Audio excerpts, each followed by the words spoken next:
17 मार्च 1996 वो दिन जब श्रीलंकन टीम अपना पहला वर्ल्ड कप प्राइम ऑस्ट्रेलिया को हराकर जीत जाती है। What a victory for the Sri Lankans.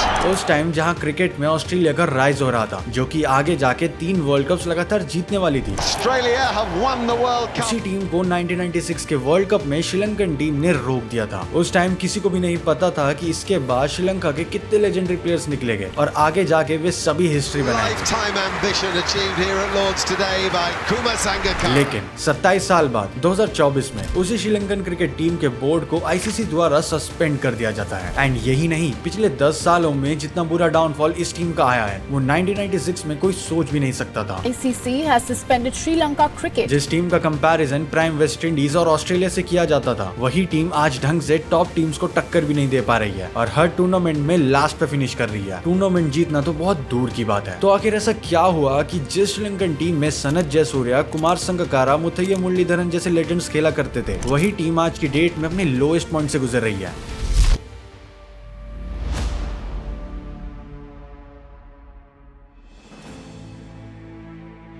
तो श्रीलंका के राइज या फिर उनके अभी के डाउनफॉल को समझने से पहले हमें ये जानना होगा कि ये सब शुरू कहाँ से हुआ। तो शुरू करते हैं शुरुआत से। 19 जुलाई 1981 ये वो दिन था जब श्रीलंका को फाइनली टेस्ट स्टेटस मिल जाता है और अब वो आईसीसी की 8 फुल मेंबर टीम बन जाती है। देखो, इस बात में कोई डिनाई नहीं है कि श्रीलंका वर्ल्ड कप जीतने से पहले एक नॉर्मल सी ही टीम थी एंड इवन काफी ज्यादा लो रेटिंग भी उनको दी जाती थी, क्योंकि जहाँ एक तरफ इंडिया, पाकिस्तान एंड ऑस्ट्रेलिया जैसी टीम्स अर्ली 80s में अपना कहर बना रही थी, वहीं ये टीम क्रिकेट में बस अपने पैर रखने की जगह ढूंढ रही थी। एंड शायद यही एक बहुत बड़ा रीजन है कि हमें श्रीलंका के काफी ओल्ड लेजेंड्स देखने को नहीं मिलते। श्रीलंका ने अपनी पहली टेस्ट सीरीज में जीत इंडिया को 1-0 से हराकर जरूर ली थी, लेकिन ये कहना बिल्कुल भी गलत नहीं होगा कि इस पूरे श्रीलंकन क्रिकेट को एक नई बिगनिंग 1996 के वर्ल्ड कप ने ही दी थी। श्रीलंकन क्रिकेट अब आने वाले 10 से 15 सालों में किन ऊंचाइयों तक जाएगा, ये सब तभी से तय हो चुका था जब श्रीलंका ने अगेंस्ट ऑल द ऑड्स जाकर 1996 का वो हिस्टोरिक वर्ल्ड कप अपने नाम किया था। जिन प्लेयर्स को श्रीलंकन टीम तैयार कर रही थी during their struggling phase in cricket world, अब वही प्लेयर्स इस वर्ल्ड कप में न केवल श्रीलंकन क्रिकेट पे बल्कि अब पूरी दुनिया पे छाप छोड़ने वाले थे। अगर उस स्पेसिफिक वर्ल्ड कप की बात करें तो श्रीलंका दूर दूर से भी उस वर्ल्ड कप को जीतने की फेवरेट्स बिल्कुल भी नहीं लग रही थी। फेवरेट्स तो बहुत दूर की बात है। इंडिया, पाकिस्तान, ऑस्ट्रेलिया और वेस्ट इंडीज जैसी टीम की होने की वजह से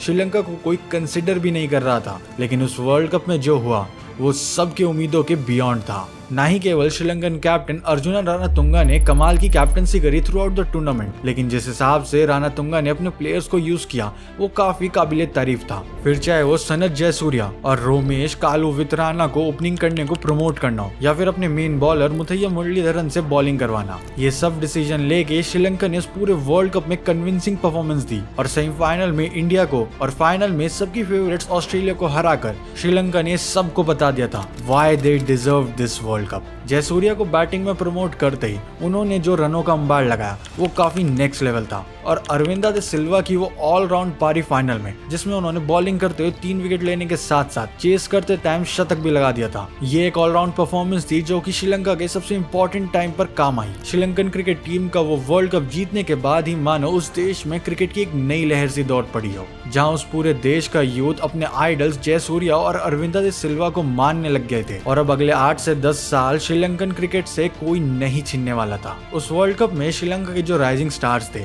वो अब धीरे धीरे अपनी परफॉर्मेंस की वजह से लेजेंड्स में कन्वर्ट होते जा रहे थे। जहां एक तरफ इंडिया, ऑस्ट्रेलिया और बाकी अदर टीम्स एक से बढ़ के एक टैलेंट्स निकाल रही थी, वहीं दूसरी तरफ श्रीलंका ने भी यंग टैलेंटेड खिलाड़ी निकालना शुरू कर दिए थे। उसके बाद टेस्ट सीरीज में भी श्रीलंका ने जीतना शुरू कर दिया, जिसमें ऑस्ट्रेलिया, इंडिया और वेस्ट इंडीज जैसी बड़ी टीम के नाम भी शामिल है। वैसे तो उनकी फर्स्ट ओवरसीज टेस्ट विक्ट्री 1995 में न्यूजीलैंड के खिलाफ आई थी, जहां नैपियर के ग्राउंड में अर्जुना रानातुंगा की टीम ने न्यूजीलैंड को 241 रन से मात दी थी और सीरीज भी 1-0 से अपने नाम कर ली थी। इसी विक्ट्री को फॉलो अप करते हुए श्रीलंका ने पाकिस्तान में भी टेस्ट सीरीज जीती, जो कि उस टाइम पर अपने आप में ही बहुत बड़ी बात थी। इस बात को आप ऐसे समझ सकते हो कि 90s के एरा में पाकिस्तान को उनके घर पे हराना इंग्लैंड और ऑस्ट्रेलिया को उनके घर पे हराने से भी ज्यादा मुश्किल था, लेकिन श्रीलंकन टीम ने बहुत आसानी से कर दिखाया था।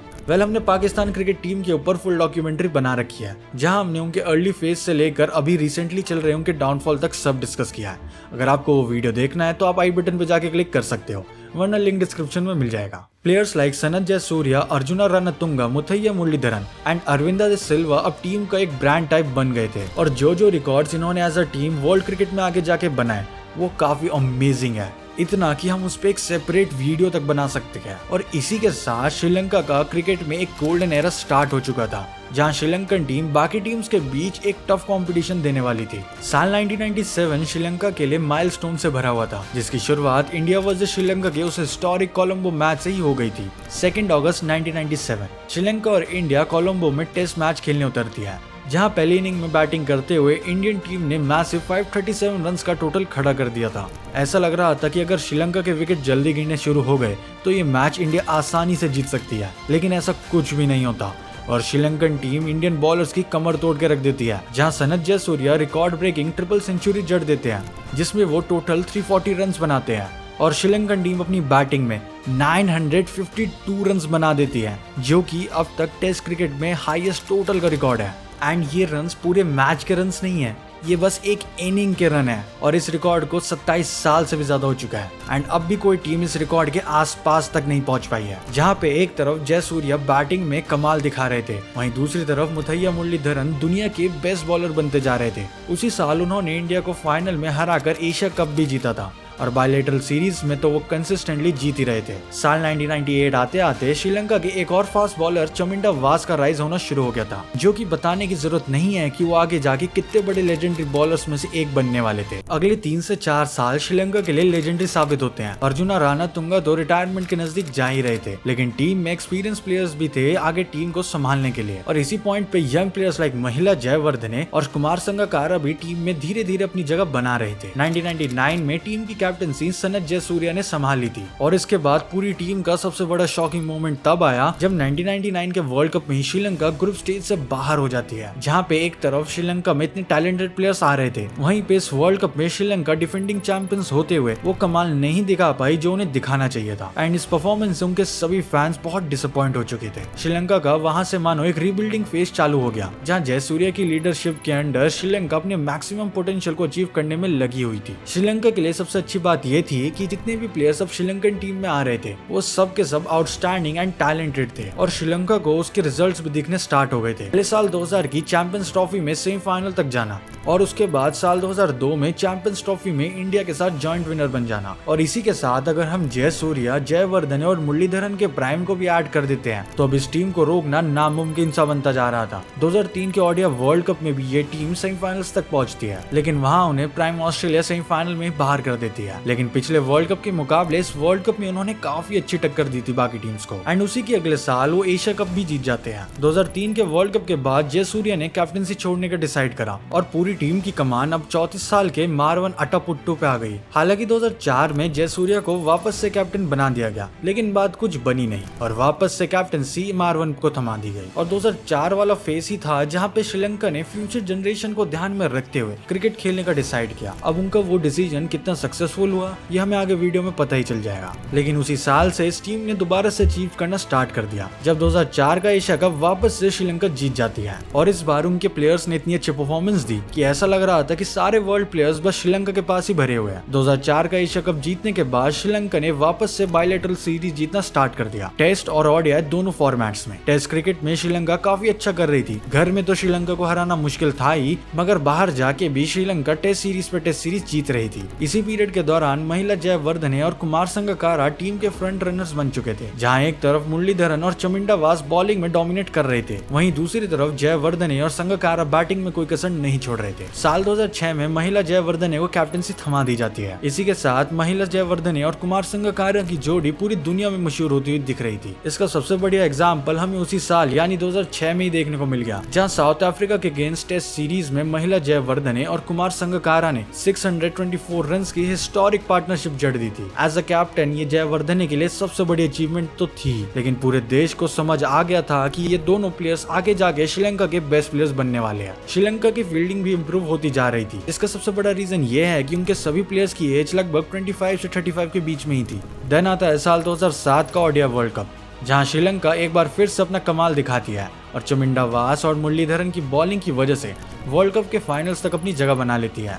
लेकिन उनसे एक गलती हो जाती है वो गलती ये थी कि उनका फाइनल में मुकाबला ऑस्ट्रेलिया के खिलाफ था। वो ऑस्ट्रेलिया जो कि अपने प्राइम के भी पीक पर थी। रिकी पॉन्टिंग की उस ऑस्ट्रेलियन टीम को खुद रिकी पॉन्टिंग की ऑस्ट्रेलियन टीम ही रोक सकती थी। ऐसा मैं इसलिए कह रहा हूँ क्योंकि ऑस्ट्रेलियन टीम उस टाइम पर नेक्स्ट लेवल पर थी। वो टीम अपने प्राइम के भी पीक पर थी। वेल, हमने रिकी पॉन्टिंग के डोमिनेंस के ऊपर ऑलरेडी वीडियो बना रखी है। अगर आपको वो वीडियो देखना है तो आप आई बटन पर क्लिक कर सकते हो, वरना लिंक डिस्क्रिप्शन में मिल जाएगा। और श्रीलंकन टीम फाइनल में पहुंचने के बावजूद, इतने सारे स्टार प्लेयर्स होने के बावजूद ऑस्ट्रेलिया से वो वर्ल्ड कप फाइनल में हार जाती है। Australia have won the World Cup of 2007. वो पल सभी श्रीलंकन फैंस के लिए इमोशनल तो था ही, आज उनके फैंस को यही लग रहा था कि वो लोग फाइनल में जीत सकते थे एंड दूसरा वर्ल्ड कप अपने नाम कर सकते थे।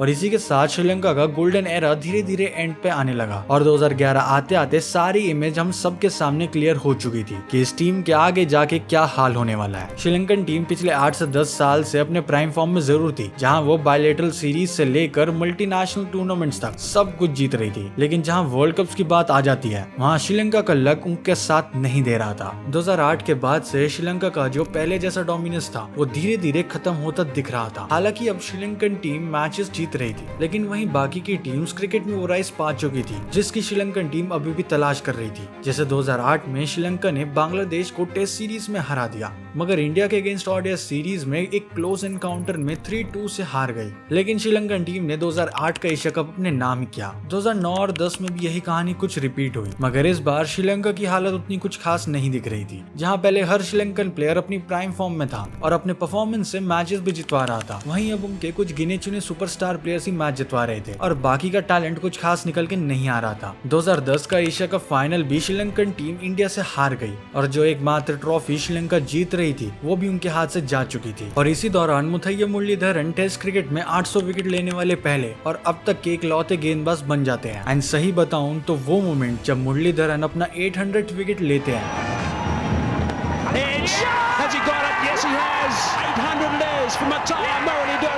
वो हर एक क्रिकेट फैन के लिए मेमोरेबल मोमेंट था। देखते ही देखते साल 2011 आ जाता है और 2011 में फिर से वही कहानी रिपीट होती है जो कि श्रीलंका के लिए पिछले 2 वर्ल्ड कप से रिपीट हो ही रही थी। कुमार संगकारा टीम की कैप्टनसी करते हैं और श्रीलंकन टीम उस वर्ल्ड कप में एज यूजुअल ग्रुप स्टेजेस में काफी अच्छा परफॉर्म करती है, इतना कि उन्हें फाइनल में पहुंचने तक कोई भी दिक्कत नहीं आती। और फाइनल में क्या होता है ये हम सबको पता ही है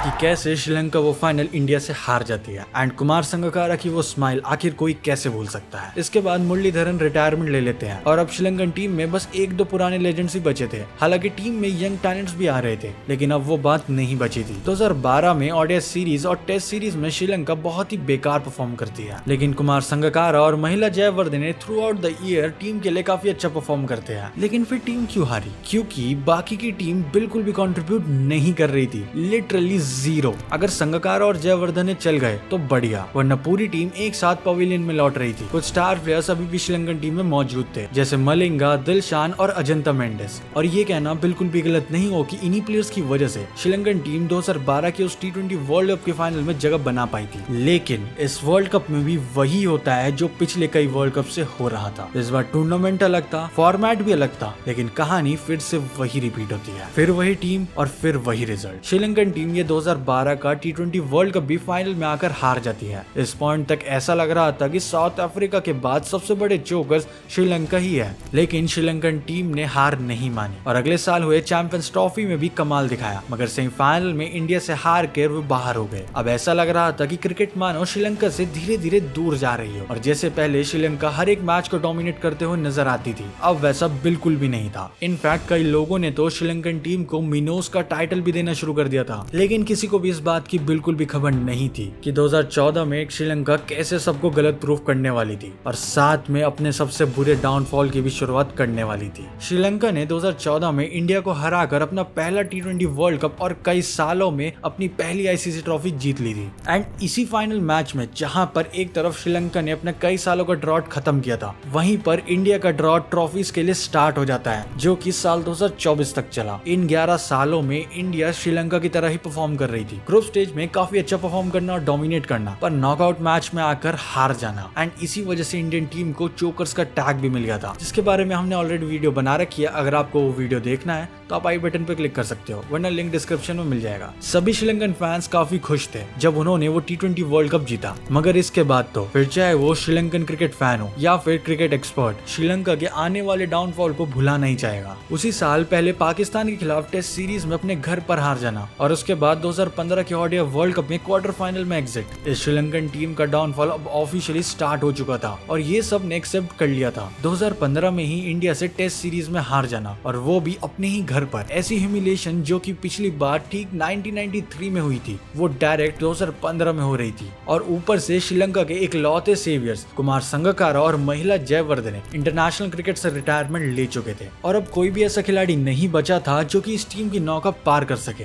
जरूरत थी तो टैलेंटेड यंगस्टर्स और एक्सीलेंट मैनेजमेंट की, ताकि श्रीलंकन टीम वापस फॉर्म में आ सके। लेकिन पॉलिटिक्स से लेकर करप्शन तक किसी भी चीज ने क्रिकेट को श्रीलंका में आगे बढ़ने ही नहीं दिया। श्रीलंका की इंटरनेशनल क्रिकेट में परफॉर्मेंस तो इनकंसिस्टेंट होने ही लगी थी, लेकिन उसी के साथ साथ कोई बड़े प्लेयर्स भी नहीं बचे थे इस टीम में। एक नाम जो कि इसी डाउनफॉल में निकल के आया था, वो था तिलक रत्ने दिलशान का, जिसने हर बड़े ओकेजन पर टीम को संभाला था। और 2016 में ऑस्ट्रेलिया को 3-0 से टेस्ट सीरीज में हराने के बाद वो भी अब टीम को छोड़कर रिटायरमेंट ले चुके थे। उसके बाद से अभी तक, यानी कि 2024 तक, कोई भी बड़ा प्लेयर श्रीलंकन क्रिकेट टीम में नहीं आया है, और तब से ही टीम ने मेजॉरिटी टाइम्स हार ही देखी है। फिर चाहे वो 2017 में इंडिया के खिलाफ कंप्लीट व्हाइट वॉश हो, या फिर इंग्लैंड के खिलाफ ओडीआई और टेस्ट दोनों ही सीरीज में हार जाना। श्रीलंकन टीम की रैंकिंग हर फॉर्मेट में ड्रास्टिकली गिर चुकी है, और हद तो तब हो गई जब 10 नवंबर 2023 के ओडीआई वर्ल्ड कप के बीच में, जहां श्रीलंका वैसे ही कुछ अच्छा नहीं कर रही थी, वहां पर आईसीसी ने श्रीलंकन क्रिकेट बोर्ड को सस्पेंड कर दिया फॉर वायलेटिंग द रूल्स। अब भला इससे बुरी चीज किसी भी क्रिकेट प्लेइंग नेशन के लिए क्या ही हो सकती है, जहां एक तरफ आपकी टीम अच्छा परफॉर्म नहीं कर पा रही हो और वहीं आपको बीच वर्ल्ड कप में सस्पेंड कर दिया जाए। That's like a nightmare. ICC tournament जीतना तो छोड़ो, मगर 2016 से श्रीलंका किसी भी आईसीसी टूर्नामेंट के नॉकआउट स्टेज तक भी नहीं पहुंच पाई है। इसी बीच श्रीलंका ने 2022 का एशिया कप भी जीता, लेकिन कौन मानेगा यही सेम टीम 2023 में इंडिया के खिलाफ 2 बार 50 के स्कोर पर ऑल आउट हो गई। एक बार एशिया कप में जो कि खुद उनके देश में था, और एक बार ओडीआई वर्ल्ड कप में।